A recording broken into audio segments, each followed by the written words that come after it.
જો સાંજના ડિનરમાં તમારે કોઈ કાંદા અને લસણ વગરનું શાક બનાવવું છે તો તમે આ પંજાબી શાક બનાવી શકો છો એકદમ ઓછા ઇન્ગ્રીડિયન્ટ્સથી અને ઘરમાં જ રહેલી વસ્તુથી. આજે આપણે પનીર કોફતા બનાવીશું જેમની અંદર કાંદા અને લસણનો બિલકુલ ઉપયોગ નથી કરેલો. એકદમ જૈન વર્ઝનમાં આપણે બનાવીશું અને સાથે સાથે અહીંયા મેં કોફતાને ફ્રાય પણ નથી કર્યા. નોન ફ્રાઈડ કોફતામાંથી આપણે બનાવીશું. જો તમે ડાયટ કરતા હોય ને તો પણ તમે આ શાક ખાઈ શકો છો. તો સૌથી પહેલાં એક પેનમાં મેં 2 થી 3 ચમચી જેટલું તેલ લઈ લીધું છે.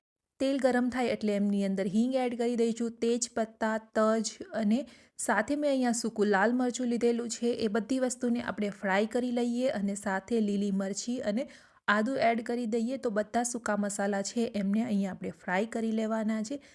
ત્યારબાદ આપણે એમની અંદર ટામેટાં એડ કરી દઈશું. અહીંયા આપણે કાંદા અને લસણનો બિલકુલ ઉપયોગ નથી કરતા એટલા માટે ડાયરેક્ટ જ મેં ટમેટાં લઈ લીધેલા છે. ટમેટાને આ રીતે આપણે મોટા પીસીસમાં જ કટ કરી લેવાના છે. મેં અહીંયા 2 મોટી સાઇઝના ટમેટાં લીધા છે. ત્યારબાદ આપણે બાકીના જે બેઝિક મસાલા છે એ એડ કરી દઈએ. હળદર પાવડર, લાલ મરચું પાવડર, ધાણા જીરું પાવડર, મીઠું એડ કરી દઈશું સ્વાદ અનુસાર અને સાથે આપણે કાજુ પણ એડ કરી દેવાના છે. ગ્રેવી આપણી એકદમ સરસ ઘટ્ટ બને એટલા માટે મેં અહીંયા કાજુનો ઉપયોગ કરેલો છે. હવે બધી વસ્તુને કૂક કરી લેવાની છે. તો આપણા ટામેટાં છે એકદમ પ્રોપરલી કૂક થાય ત્યાં સુધી આપણે ગેસની ફ્લેમને મીડિયમ રાખીશું અને મીડિયમ ફ્લેમ પર આપણે ટામેટાને કૂક કરી લઈએ. ટમેટાને કૂક થવા માટે લગભગ 5 થી 7 મિનિટનો ટાઈમ લાગશે અને 5 થી 7 મિનિટની અંદર આપણા ટમેટાં એકદમ પ્રોપરલી કૂક થઈ જશે. તો અહીંયા તમે જોઈ શકો છો કે ટમેટાં છે એ કૂક થવા લાગ્યા છે.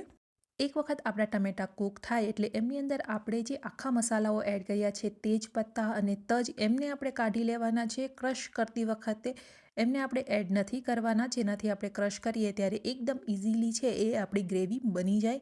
તો અહીંયા મેં તેજપત્તા અને તજને સાઈડમાં કાઢી લીધા છે. એમનો જે ટેસ્ટ છે એ આપણા ગ્રેવીની અંદર એકદમ પ્રોપરલી આવી ગયો છે. હવે ગેસની ફ્લેમને બંધ કરી દઈશું અને મિશ્રણને ઠંડુ થવા દઈશું. તો જ્યાં સુધી આપણી ટમેટાં ઠંડા થાય છે ત્યાં સુધીમાં કોફતા તૈયાર કરી લઈએ.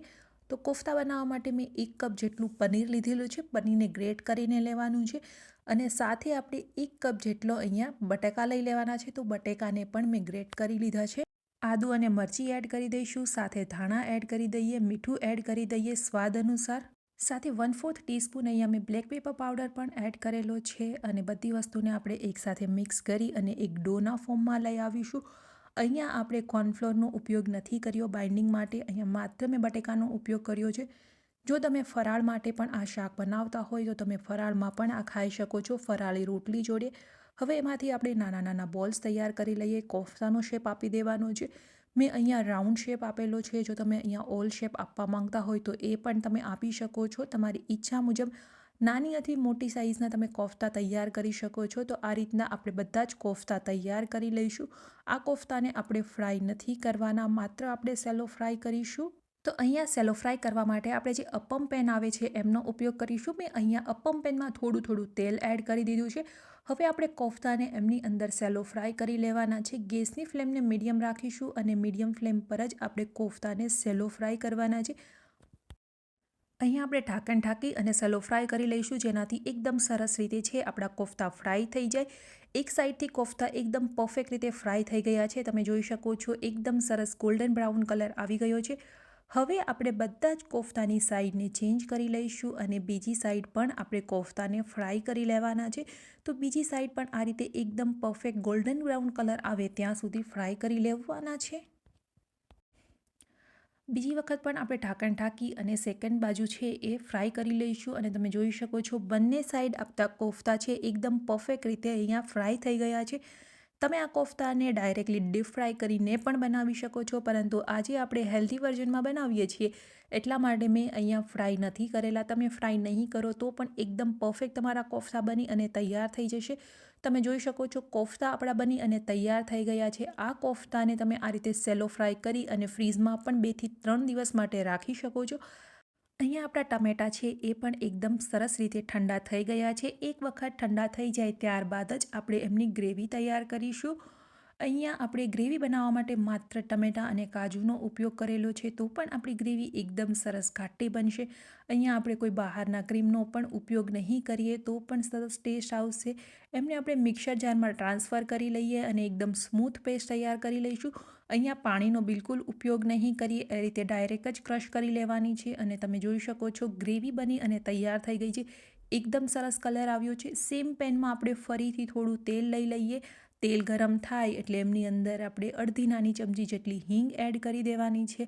હળદર પાવડર એડ કરી દઈશું 1/4 ટીસ્પૂન જેટલો અને જે ગ્રેવી તૈયાર કરેલી હતી એ ગ્રેવીને આપણે અહીંયા એડ કરી દેવાની છે. સાથે મિક્સર જારમાં જે ગ્રેવી વધેલી હતી એમની અંદર હું થોડું પાણી એડ કરી અને એ પણ એડ કરી દઉં છું.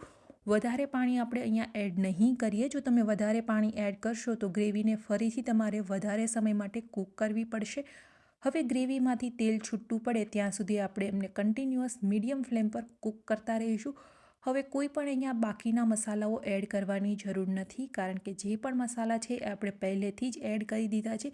માત્ર તેલ છૂટું પડે ત્યાં સુધી આપણે ગ્રેવીને કૂક કરી લઈએ. ગેસની ફ્લેમ મીડિયમ રાખીશું અને મીડિયમ ફ્લેમ પર જ કૂક કરવાની છે. તમે જોઈ શકો છો ગ્રેવીનો કલર એકદમ સરસ આવ્યો છે. જે રેસ્ટોરન્ટમાં હોય છે ને એમના જેવો જ એકદમ પરફેક્ટ કલર આવ્યો છે. અહીંયા આપણી ગ્રેવીમાંથી ઓઇલ છે એ છૂટું પડવા લાગ્યું છે. હવે લાસ્ટમાં અહીંયા હું જે પંજાબી ગરમ મસાલો એ એડ કરીશ. જો તમારી પાસે પંજાબી ગરમ મસાલો ના હોય તો નોર્મલી તમારી પાસે જે રેગ્યુલર ઘરમાં ગરમ મસાલો હોય છે એ ગરમ મસાલો પણ તમે અહીંયા એડ કરી શકો છો. અથવા તો તમે અહીંયા કોઈ પણ ગરમ મસાલો એડ નહીં કરો તો પણ તમારી સબ્જીનો ટેસ્ટ છે એ ખૂબ જ સરસ આવશે. મેં 1 ચમચી અહીંયા પંજાબી ગરમ મસાલો એડ કર્યો છે. જો તમારી પાસે પનીર ટીકા મસાલો અથવા તો કોઈ પણ પનીરની સબ્જીનો મસાલો હોય તો એ પણ તમે અહીંયા એડ કરી શકો છો. ગ્રેવીને આપણે ગેસ પરથી લઈ લેશું અને હવે એમને સર્વ કરી દઈએ. તો સર્વ કરવા માટે મેં અહીંયા ગ્રેવીને એક બોલમાં ટ્રાન્સફર કરી લીધી છે અને ત્યારબાદ આપણા જે કોફતા છે એ કોફતાને આપણે ઉપરથી સર્વ કરી લઈશું. જો કોઈ ગેસ્ટ આવતા હોય અને તમે આ સબ્જી બનાવતા હોય તો પહેલેથી તમે ગ્રેવી બનાવી અને રાખી શકો છો અને જ્યારે સર્વ કરવાની હોય ત્યારે જ તમે એમાં કોફતા એડ કરશો તો તમારી સબ્જી છે એ ખૂબ જ સરસ બનશે અને ખૂબ જ સરસ ટેસ્ટી લાગશે. ઉપરથી આપણે કોફતા પર ફરીથી થોડી ગ્રેવી છે એ એડ કરી દઈશું. મેં અહીંયા ગાર્નિશિંગ માટે ક્રીમનો ઉપયોગ કરેલો છે. તમે એમને સ્કીપ પણ કરી શકો છો. અહીંયા આપણે ક્રીમ એડ કરવાની બિલકુલ જરૂર નથી.